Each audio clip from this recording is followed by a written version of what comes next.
ओम शांति। बाबा, हमें गुस्सा क्यों आता है, जबकि आप कहते हैं कि तू एक शांत स्वरूप आत्मा है, लेकिन गुस्सा आता है? मीठे बच्चे और भोले बच्चे, तुमने अपने दिल की एक बहुत बड़ी उलझन मेरे सामने रखी है।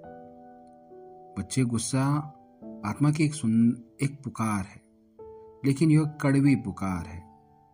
इसी बाबा के नजरिए से समझो कि गुस्सा क्यों आता है। Body consciousness.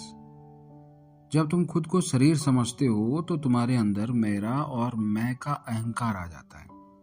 मेरा अपमान हुआ, मेरी बात नहीं मानी गई, मैं सही हूं और वो गलत है। जहां मैं और मेरा आता है, वहीं गुस्सा यानी क्रोध अपना घर बना लेता है। उम्मीदें और इच्छाएं। बच्चे, जब तुम दूसरों से उम्मीदें रखते हो कि वे हमारे हिसाब से चलें या वैसा व्यवहार करें जैसा तुम चाहते हो, और जब वैसा नहीं होता तो तुम्हें ठेस पहुंचती है, और वही ठेस गुस्से का रूप ले लेती है। आत्मा की शक्ति कम होना। जैसे मोबाइल की बैटरी कम होने पर वो ठीक से काम नहीं करता, वैसे ही जब आत्मा में शांति और सहन शक्ति, पावर ऑफ टॉलरेंस कम हो जाती है तो वो छोटी छोटी बातों पर चिड़चिड़ी हो जाती है। और गुस्सा दरअसल तुम्हारी आंतरिक कमजोरी का सबूत है। पुराने संस्कार। कभी कभी पिछले जन्मों के या बचपन के कुछ कड़वे अनुभव आत्मा के अंदर दबे हुए होते हैं। जब कोई वैसी ही परिस्थिति सामने आती है तो वह ज्वालामुखी की तरफ फट पड़ता है। इसका इलाज है सहन शक्ति का प्रयोग करो। बच्चे, गुस्सा करना तो बहुत आसान है, लेकिन शांत रहना बहादुरी है। जब कोई तुम्हें कुछ कड़वा कहे तो सोचो, यह एक दुखी आत्मा है, इसे मेरे गुस्से की नहीं, मेरी रहम की जरूरत है। पॉज करो। जैसे ही गुस्सा आए, बस 10 सेकंड के लिए रुक जाओ और मन में कहो, मैं एक शांत स्वरूप आत्मा हूं, मैं बाबा का बच्चा हूं। मेरी याद की एक किरण तुम्हारे गुस्से की अग्नि को शीतल कर देगी। माफ करना सीखो। याद रखो बच्चे, गुस्सा करना जहर खुद पीना और उम्मीद करना है कि दूसरा मर जाए। गुस्सा करना मतलब क्या होता है कि जहर खुद पीना और उम्मीद करना कि दूसरा मर जाए। इसलिए सबको सॉरी और थैंक यू कहना सीखो।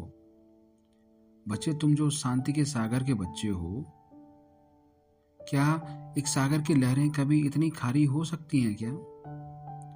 आज से जब भी गुस्सा आए तो याद रखना कि तुम्हारा बाबा तुम्हें देख रहा है। क्या तुम अपने बाबा के सामने किसी पर चिल्लाओगे? नहीं ना। अपनी इस स्थिति को बचाकर रखो, इसे व्यर्थ मत गंवाओ। लेकिन बाबा, चलो ठीक है, गुस्सा नहीं करूंगा, या कोई बुरा बोल रहा है उसके सामने से मैं हट जाऊंगा, उससे नहीं झगड़ूंगा, लेकिन मन में तो बहुत सारी चीजें चलती हैं। तब भी अगर मैं घर भी आ जाऊं, ना बात करूं, उससे दूर हो जाऊं, लेकिन वो बातें फिर भी चलती हैं मन में। वो मन से कैसे निकालूं? मेरे बहुत ही सच्चे और ईमानदार बच्चे, तुमने बहुत गहरी और पते की बात कही है। बाहर से चुप रह जाना और अंदर ही अंदर उस बात को चबाते रहना दरअसल दबा हुआ गुस्सा है। यह बाहर चिल्लाने से भी ज्यादा हानिकारक है, क्योंकि यह तुम्हारी अपनी आत्मा को जलाता है। बच्चे, पीठ पीछे जो दिमाग में चलता रहता है उसे बाबा व्यर्थ संकल्पों का चक्र कहते हैं। इसे रोकने के लिए तुम्हें 3 रूहानी औजार इस्तेमाल करने होंगे। पहला है फुल स्टॉप। फुल स्टॉप लगाना सीखो। तुम क्या करते हो? तुम बात के पीछे क्वेश्चन मार्क लगाते हो। उसने ऐसा क्यों कहा? उसने मेरे साथ ही ऐसा क्यों किया? उसे अकल नहीं है क्या? बच्चे, जहां क्यों आता है वहां लाइन लंबी हो जाती है। अब से अभ्यास करो, जो हुआ सो हुआ, बीती सो बीती। बात पर बिंदु लगा दो। जैसे ही दिमाग में बात आए, कहो बिंदु, फुल स्टॉप। दूसरा है हिसाब किताब का ज्ञान। बच्चे, इस दुनिया में कोई भी व्यक्ति तुम्हारे साथ बिना कारण बुरा नहीं कर सकता। अगर कोई दुख दे रहा है तुम्हें, तो समझो कि तुम्हारा कोई पुराना हिसाब किताब सेटल हो रहा है, चुकतू हो रहा है। सोचो, शायद पिछले किसी जन्म में मैंने इसे दुख दिया होगा। आज यह अपना उधार वापस ले रहा है। चलो, आज मैंने यह कर्ज चुका दिया, अब मैं आजाद हूं। जब तुम इसे कर्ज उतारना समझोगे तो तुम्हें उस पर गुस्सा नहीं बल्कि हल्कापन महसूस होगा। और तीसरा है रहम की दृष्टि। जिस व्यक्ति पर तुम्हें गुस्सा आ रहा है, उसे एक अपराधी की तरह नहीं बल्कि एक मरीज की तरह देखो।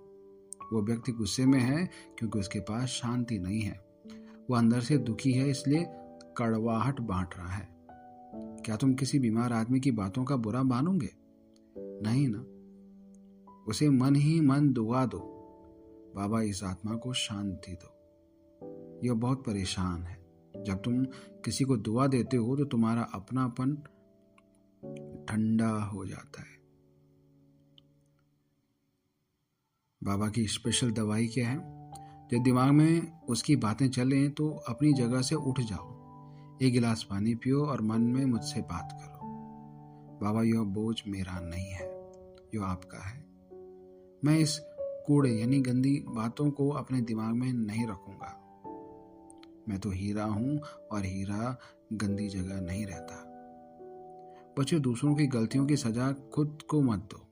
तुम्हारा मन एक मंदिर है, इसे दूसरों की बातों का कचरा पेटी मत बनाओ। क्या आज से तुम अपने ही मन की सफाई का ध्यान रखोगे? मन को शांत करने का तरीका और गहराई से समझोगे जब तुम अपने आप को जानोगे। तो बाबा, मन की सफाई कैसे करें? मेरे सच्चे और प्यारे बच्चे, मन की सफाई करना यानी अपनी रूहानी क्लीनिंग करना। जैसे तुम रोज अपने शरीर को साफ करते हो और घर का कचरा बाहर फेंकते हो, वैसे ही मन को भी रोज साफ करना पड़ता है। मन की सफाई के लिए बाबा तुम्हें 5 रूहानी स्टेप्स बताते हैं। व्यर्थ का कचरा बाहर निकालो। मन गंदा तब होता है जब उसमें व्यर्थ संकल्प चलते हैं। उसने ऐसा क्यों कहा, कल क्या होगा, मेरे साथ ही ऐसा क्यों होता है। इसकी विधि है, जैसे ही कोई गंदा या व्यर्थ विचार आए, उसे वहीं फुल स्टॉप लगा दो। खुद से कहो, यह विचार मेरे काम का नहीं है, यह कचरा है। दूसरी बात, सत्य का साबुन लगाओ। रोज सुबह मुरली पढ़ना या सुनना मन के लिए साबुन का काम करता है। इसकी विधि क्या है?